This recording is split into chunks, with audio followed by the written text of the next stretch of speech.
Welcome back to the class, everyone. We are back for GC for the month.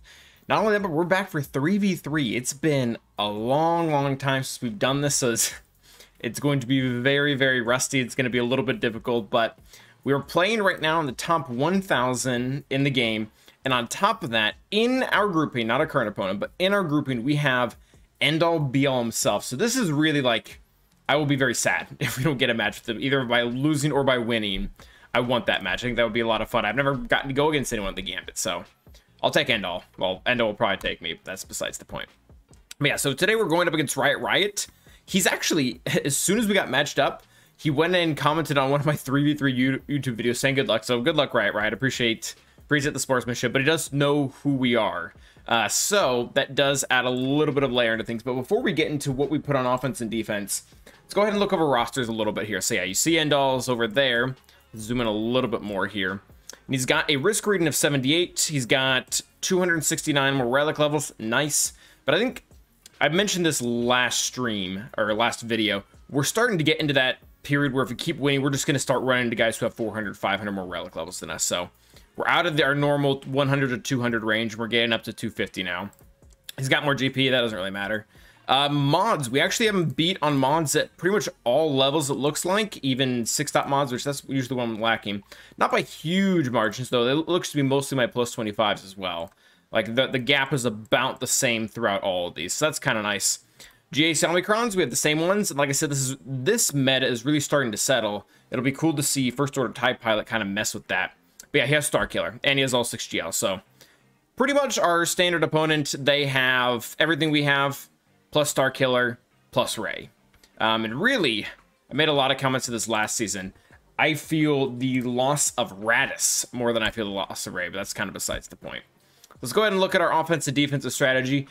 I really don't live or die, and this might even go for our counters, and that's not a great thing to say, but it's been so long since we've done this that I don't know if this is the right strategy. I don't know if the counters I use are going to be the right ones, but basically what we did with our bottom moles, we stacked with all like the A- level teams. Qui-Gon Jinn, Maul, Gas, Dash, Han, Chewie, and Darth Revan. Pretty much just trying to pull out every single GL counter he has. And this is, if I had Rey, this would be really nice, but we don't have Rey. Then I have JMK here in the back with some okay-ish, these are my okay-ish teams. And then my Gear 12 Sith Triumvirate.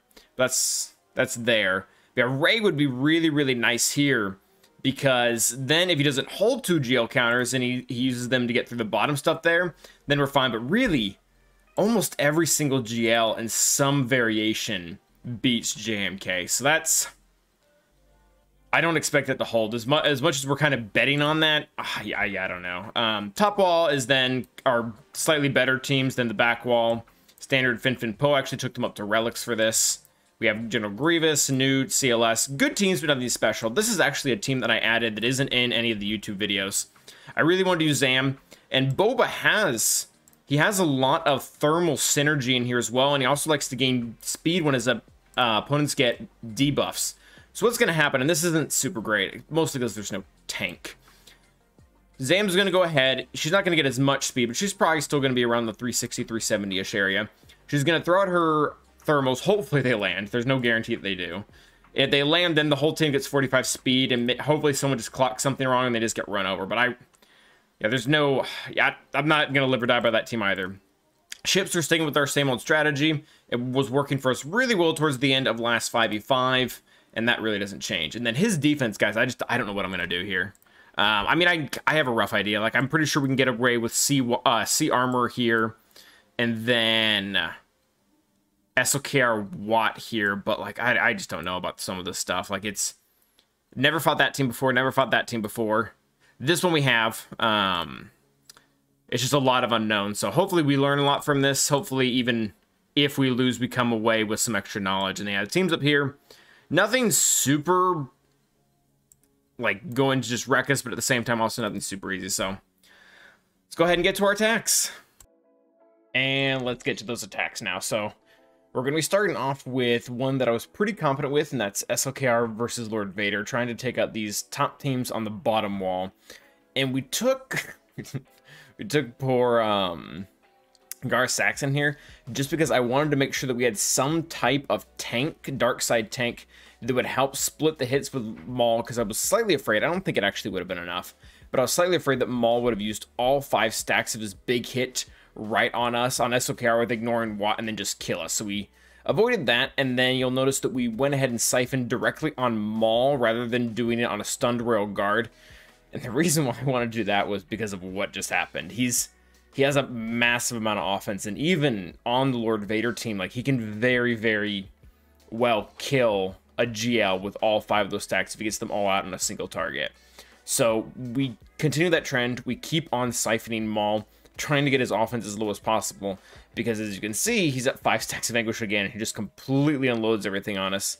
And luckily, because we siphoned his mastery so low, it didn't make that much of a dent, but this is still really sketchy. Like, this is not good. Granted, my SLKR is still R7. He's not R8 or R9 for that matter. But yeah, he's tanking these hits pretty well. It takes another 5 stacks of Anguish from Maul. Luckily, again, he's been siphoned to a point where he's really not able to do a whole lot. But Royal Guard is kind of a pain in the butt here, because even the very, very few turns, this is like 1 turn, that Maul doesn't have at least 3 stacks of Anguish where we could stun him, Royal Guard just gets in the way. So, really don't love that. I mean, this match is really sketchy. I'll probably still do it again. But that was one of those things where I felt like I could lose at any moment. One note I should make also, I'm complete health build, and I'm fairly certain if I wasn't, they would have just killed me. So we're going to go ahead and take in this comp versus Rey now. We're obviously taking armor in lieu of Watt because he was just using the previous battle. A Storm is here just to kind of make sure that we don't have to tank the first ult alone, because my worry here is Queel, he can apply a 3-turn shock every 2 turns. Pretty much means he can perma-shock your character, our C, and while we can gain back protection, that's great. If we have to tank a Whirlwind as a lone character, that's going to dip into our health, and I didn't want to take multiple Whirlwinds back-to-back, or not multiple Whirlwinds, but multiple ults back-to-back where I wasn't recovering any health. So we specifically brought in Storm for that purpose. He did his job. He took the first Whirlwind, so armor didn't have to, and now that armor is going to be able to stick around for Rey's first ult, which is great. And also, Queel was hitting armor with the shocks. That was also really great. So we get our ult off here pretty quickly, and make sure to have Rey linked as one of the characters. That way we don't lose the link entirely. Go ahead and link up these 2 characters, and then we really just try to focus in on Rey here. She's gonna get another ult, but it doesn't matter. She was, I don't think I showed it before this, but she was very low offense. She was almost pure health, if I remember, which is fine, but it's very, very nice for C. Very nice for C to go against. So he's doing just fine here. I think at this point we just put on auto. Like this, you're not going to lose here, at least with the 2 stacks of Beskar, which was important we put on 2 rather than 3. So that worked out really well. And then we'd taken Lord Vader solo against Starkiller.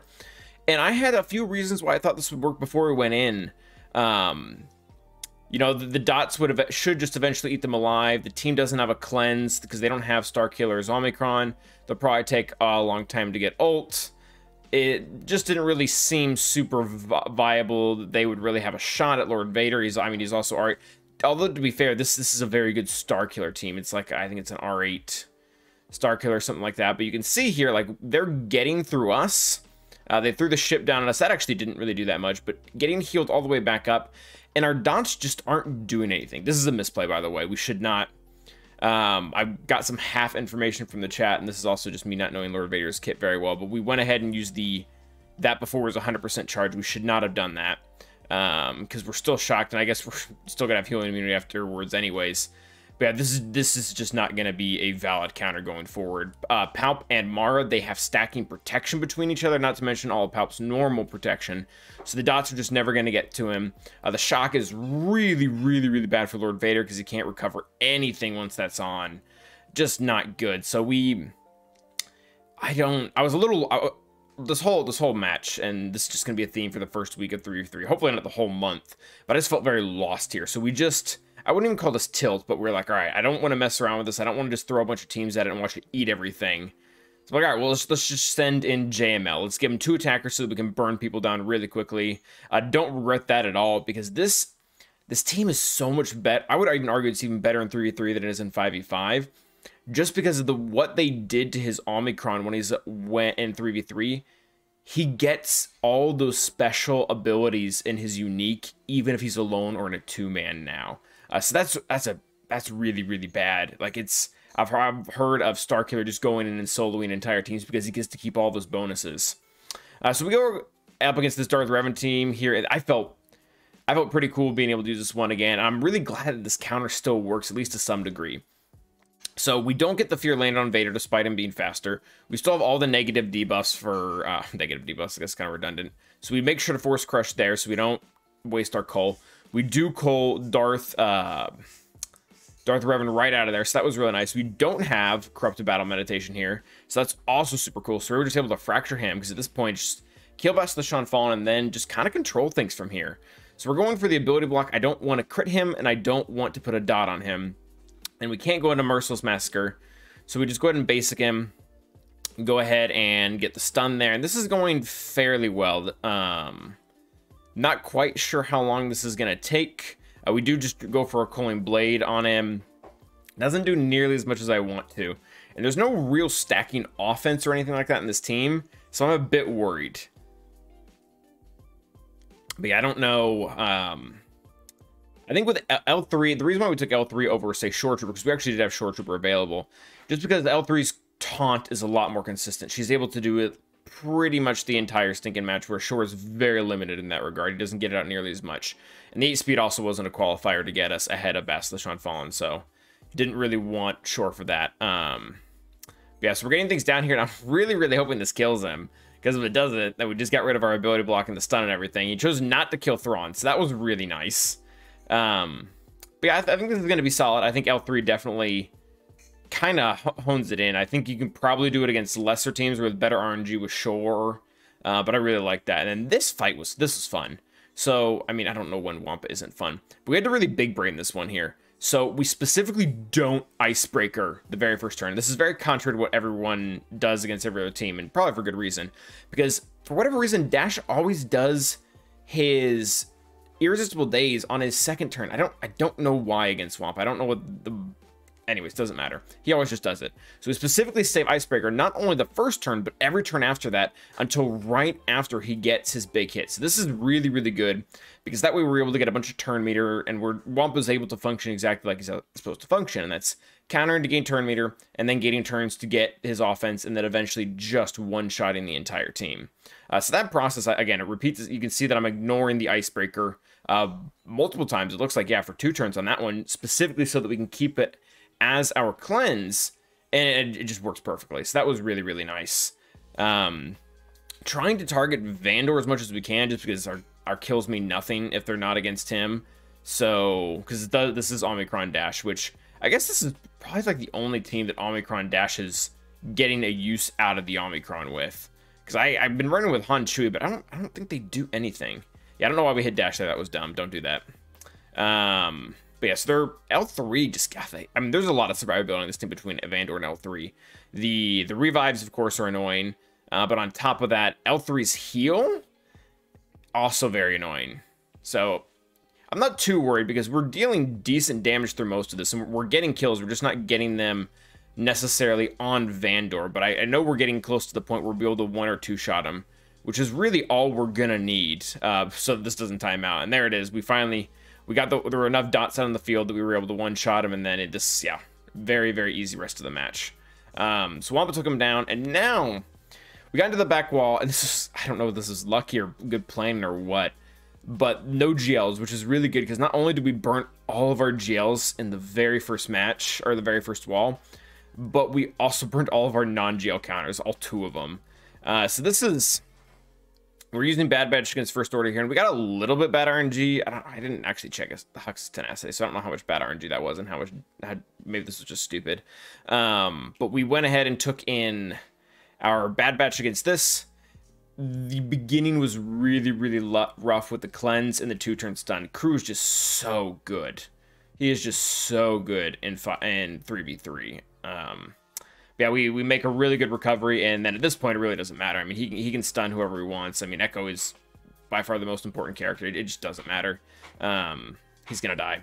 So, very good 57 there. I'll take that all day. This is the other team that I think is we need to figure out a better solution to. So we took in a team here because unfortunately we already used Storm.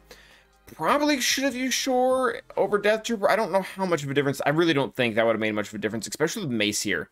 Mace is a big pain in the butt for this team because you can't just kill Qui-Gon and then gun down Jedi Anakin. You just can't. You get stuck behind him quite a bit, and that wasn't fun at all. So we're down to one stack of Dark here. So that's not great. We're pretty much already know that we're done. So I was like, all right, we might as well just try to death mark Mace here. That way it doesn't come back when we have to refight this again. But Qui-Gon Jinn, it's not a huge win that he's out, but I guess it's kind of nice. Yeah, but so we only get him out. I go ahead and leave that for last because I want to make sure there are some pretty good other teams still on the field that I would rather not burn something that I need on them. So I'll go ahead and take in Geos versus this Nute team. This is very comfortable. Yeah, my Geos aren't the best, but at the same time, there's just not a lot this team can do. I mean, even if Droideka got his nuke off, which he totally did there, and you super go ahead and hit Dooku here, because I don't want to get trapped behind stuns from Dooku and then just lose when Droideka gets to one-shot someone important. So we got the Brute back up, so we don't have to worry about anything. We hold our Dispel for when he isn't rolled, because he's going to roll here in a second anyways. But we're going to be getting 57 there, because they didn't equalize with the Brute because the enemy didn't take a turn. Taking JTR versus CLS, this is an older counter. This is one that I've actually never done before, though. I was told that it really relies heavily on the enemy Chupio not having tenacity, or really both of them not having tenacity or crit avoidance. And that seemed to be the case, because we landed the ability block initially, and I will probably use this again if number one, if I don't have the luxury to use something larger, and if the modding is consistent, because this... I mean, like, I have an R1 BB-8, which is why we're putting the smoke screen on JTR rather than Nubaka. But yeah, this works super well. We stayed on Nubaka as best we could, got him down, and then, I mean, it's just CLS can't solo this team. I guess 3PO's there too, but you get the point. We got Illuminated Destiny off, which is just great on top of everything else, and get the kill on him. This one was risky. So we take in our First Order Officer, Fox, and crew. I love this team. This is probably my favorite 3v3 team now that we can't use Wampa and his traditional team that we used him in before. But this heavily relied on Fu reducing turn meter there, because like if the enemy Poe or the enemy Finn resisted that would have just been game for us. Like, we would just lost. So we are able to make a pretty good recovery, but it's still like, this is still going to continue to be sketchy, because we're going to have to stun one of the Finns, because both of them will eventually get to a cleanse, and we don't get the turn meter reduction here, but we do get enough turns to get a pretty big kill off Resistance Hero Finn. And once that happens, I mean, they can't do anything. We go ahead and put the 2-turn stun back on him, just because we're going to be able to kill Poe here really quick, and that's it. First Order taking down Resistance in fashion. Trying to use the less damaging attacks here, just so that we get full protection back on crew. I guess it's a good way to play. Probably isn't going to matter in the large scheme of things. And then he put down this Bam, Dad, Bobo, and Nest team. And I to be fair, this Bounty Hunter comp is very good. Even with 2 Gear 12 characters in here, Bossk, Grief, and Mandu are very, very good. So, I mean, it just goes exactly how you think would. With no tank in there, they're not really able to stop us from getting Contra. We get to immediately get rid of Bam, just because he's probably going to be the only headache in this entire team. Sorry, Nest. And you can see right there, Dababa was doing 0 damage in JC as per usual. We get rid of Nest just because she'll be a pain in the butt to kill later on. And then we just play around with this guy. It just doesn't matter. He gets his AoE off and barely dents my Gear 12 characters. There you go, he's down, and then, oh, this was fun. Actually, I like this a lot, too. So this is something we had theorized a lot about in the 3v3 prep videos that we were making, is Kyle Katarn making a shift to Jedi. And we kind of put ourselves in the situation where we were going to have to do this, because we put Mon Mothma on defense, so that definitely didn't help. But on top of that, we used all of our attacker Jedis with, it was JML versus that Starkiller team, so we needed something to work on. I mean, this worked great. Kyle Katarn, I think he gets, depending on how you do it, he gets 2 or 3 hits per basic. So, I mean, B1 just died immediately. Like, that was very, very smooth. Went for the big hit, Tachyon Grievous, almost got him down. But yeah, I mean, this is as many banners or as well as my JMY probably would have gone. Maybe more, depending on if at some point Savior triggered. This comp was also funny. I think I really enjoyed this first match of 3v3s. So there's this Mon Mothma team, and again, I don't really like Kyle Katarn here. I just don't think he does what he needs to do. But anyways, we brought Reckon with a Padme team, and oh, this is, I don't know if I want to call Wrecker plug and play per se, but being able to still use his 2-turn stun when not being in like a squad that has any bad batch. Wow, was that good? Because one of the issues, this team will consistently, not consistently, but semi-consistently end in a timeout because you're not getting enough courage because the worthless guy over there, that's, again, not so worthless, he just keeps dispelling your protection up and you never get around to the courage. But when you, yeah, that 2-turn stun just wrecks them because that gives them enough time for both Padme and Ahsoka to build up enough courage, protection up, that they can just kill them before they can revive them. So I like that team. I don't know what all it beats, but Padme, Ahsoka, Wrecker, that's good. We went and took Jedi Knight Luke against this Iden team. This is a pretty good Iden team. I didn't do this because I thought it was a good idea. I did this kind of because we had to. Like, this is our last good team left. So we just, I know there are a lot of assists on this team, but I didn't really have a whole lot of options. And I was thinking that we probably don't time out against Storm because Jedi Knight Luke here, while we are constantly, you know, giving them health protection back, he will reduce those health pools with the big stun. And by pretty good margins. So really kind of betting on that. We are using the assist most of the time just so we don't die. We do need a lot of our own health and protection back from all the assists. But we do try to, there are a few moments where we try to, like right here, we try to time it correctly so the Jedi Knight Luke can get the kill without accidentally healing or intentionally healing Stormtrooper. So again, this worked really well. I don't know if this is going to be a counter I'm going to use from now on, but it's nice to know that it works. So that was fun. We blew Dark up against that Qui-Gon Jinn team, but the best trooper in the game is still Piet. So this team, not the enemy team is super hard, but yeah, they just get wrecked. We made sure to check beforehand which character, Boba or Jango, had less health and protection so we can get our first kill. It was Boba. He died pretty easily. The whole team died really easily. And then we go ahead and take in Bam versus their Jedi team. And I'm kind of shocked at how well this did. Like, that was a lot of damage. Granted, my IG 11 there is gear 12, but that didn't feel good. It didn't feel good at all. So I'm a little worried, but not really. This is typically how fights go for Bam in 3v3. Things are always messy, and then he ends up recovering and usually typically getting good banners. Probably should just kill Mace there, by the way. That was probably dumb. Yeah, he finally goes down.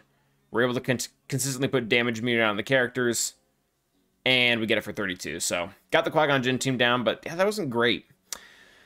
And once again, it is back. Our go-to strategy for the Executor. Just chef's kiss, guys. Just beautiful.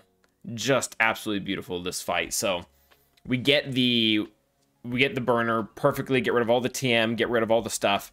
They don't even get to go before my Millennium Falcon. So their whatchamacallit is currently in stealth. There's Xanadu Blood, so we make sure to not use the... We go ahead and use the AoE because it doesn't really matter. And this one, it took me some time, but I think we knew instantly this was the right call. We go ahead and use the Mass Assist on Xanadu Blood because I don't think it would have killed him otherwise. And I didn't want him to go back into stealth and then for them to start to take control of the field. So this is fine. We got Xanadu Blood out rather quickly. Houndstooth really is not... he's really not that big of an issue once the cooldowns are initially gone because you can shake off the breach and therefore the taunts really easily. As you guys can see, we get IG out and then we just start working over against Xanadu... Or not Xanadu Blood, but... Beskar Razor Crest, that's the name of the ship. I really don't like touching the Houndstooth unless we have Shield Disruptor. So there is Breach out, so he's not going to lose Tenacity. And we get the Shield Disruptor, but he cleanses it immediately. So annoying, but not really the end of the world. We get a clean shot at Razor Crest, and then this is just Houndstooth. And they haven't got nearly enough target lock out by this point to be able to get contracts. So they're...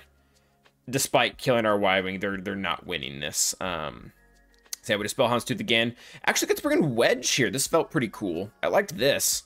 Wedge doesn't get doesn't get to see a whole lot of daylight. But yeah, the buff immunity was great. He's a decent damage dealer. And then on top of that, we also just needed to dispel anything from Cassian. So, pretty stinking cool. That worked out really stinking well.